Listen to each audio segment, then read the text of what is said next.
Sudarlun, masa dari Gerakan Mahasiswa dan Pemuda Aceh berunjuk rasa di kantor Gubernur Aceh di Banda Aceh. Dan apabila perlu, Pak Gubernur juga sudah memanggil langsung panitia terkait untuk minta klarifikasinya.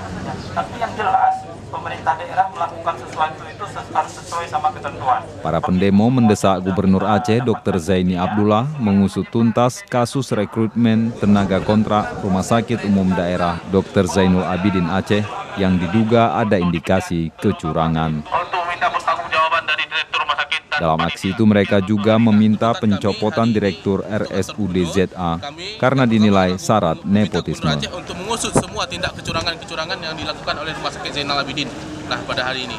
Untuk yang kedua, kami meminta semua panitia dipecat dari tugasnya sebagai panitia dan jika terbukti melakukan tindak kecurangan yang dianggap oleh mahasiswa pada hari ini merupakan kezaliman yang tidak direncanakan. Dari DPRA juga ada titipan, dari Gubernur Aceh juga ada titipan. Yang ada titip itu adalah penjahat-penjahat yang akan menggerogoti uang rakyat.